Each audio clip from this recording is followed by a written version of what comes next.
क्या आप जानते हैं कि पृथ्वी पर आज भी वो स्थान विराजमान है जहाँ पर भगवान शिव और माँ पार्वती ने शादी की थी, जिस स्थान को साक्षी मानकर उन्होंने विवाह बंधन में एक दूसरे का साथ दिया था।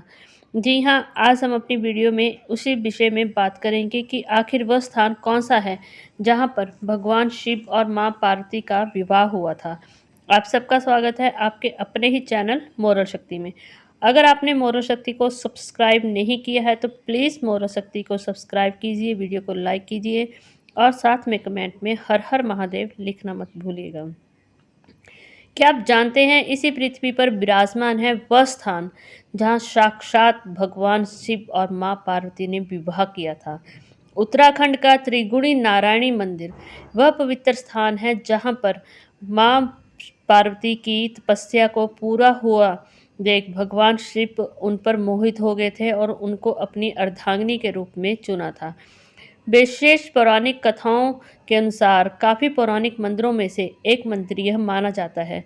इस मंदिर के अंदर सदियों से एक ऐसी अग्नि प्रज्वलित है जो आज भी निरंतर जल रही है, उस समय से जिस समय भगवान शिव और पार्वती ने इस स्थान को पवित्र मानकर, इस अग्नि को पवित्र मानकर एक पवित्र रिश्ते में बंधे थे।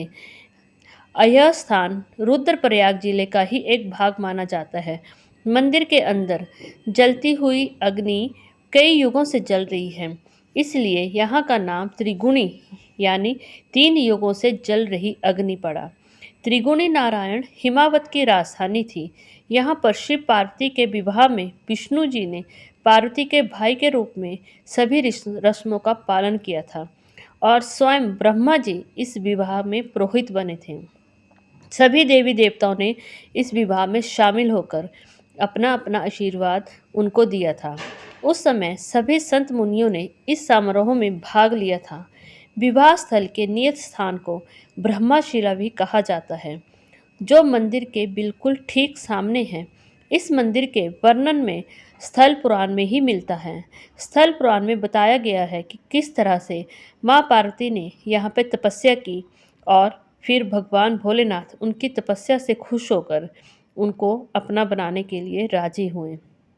विवाह से पहले सभी देवी देवताओं ने यहाँ पर स्नान किया था, इसीलिए यहाँ पर 3 कुंड बनाए गए हैं, जिन्हें तीनों कुंडों को अलग अलग नाम दिया गया है।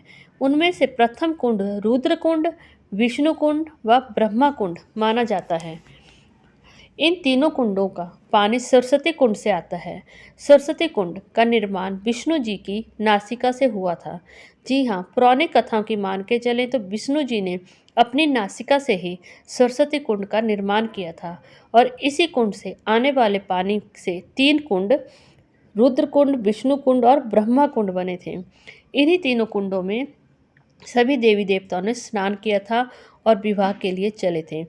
इस स्थान की सबसे बड़ी मान्यता यह है कि इस कुंड में संतानहीनता से मुक्ति मिलती है अगर कोई मनुष्य सच्चे दिल से यहाँ पर स्नान करता है।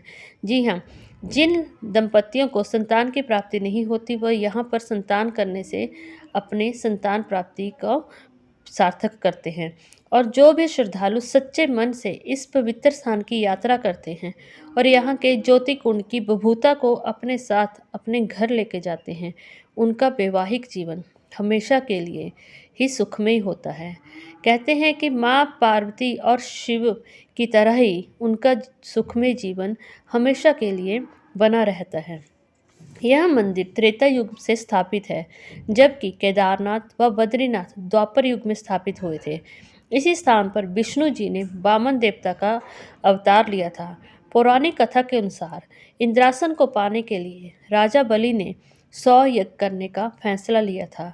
जब राजा बलि 99 यज्ञ पूरे कर चुके थे और 100वां यज्ञ करना चाह रहे थे, तो भगवान विष्णु जी ने इंद्रलोक को बचाने के लिए और इंद्र के बार बार प्रार्थना करने पर खुद राजा बलि का 100वां यज्ञ रोका था और यहाँ पर विष्णु अवतार लेकर उनकी पूजा में आए थे और विष्णु अवतार भगवान विष्णु ने वामन अवतार लेकर राजा बलि की तपस्या को पूरा होने से रोका था। राजा बलि अगर 100 यज्ञ पूरे कर लेते तो इंद्रासन उनका हो जाता, लेकिन भगवान जी ने वामन रूप धारण किया और सिर्फ 3 पग धरती ही राजा बलि से मांगी थी। उन 3 पगों में उन्होंने समस्त ब्रह्मांड नाप लिया था। जब एक पग कम पड़ा तो वह पग उन्होंने राजा बलि के सिर पर रखा था। राजा बलि इतने दानी थे कि अपने वचन से पीछे नहीं हटे। तो यह थी दोस्तों शिव और पार्वती के विवाह स्थल की कहानी। क्या आपको इस कहानी के बारे में पहले से पता था? कि आप जानते थे कि शिव और पार्वती की शादी कहाँ पे हुई है?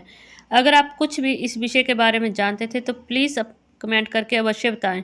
अगर आपको मेरे चैनल पर दी हुई धार्मिक जानकारियों में कोई त्रुटि लगती है तो भी प्लीज़ कमेंट करके अवश्य बताएं।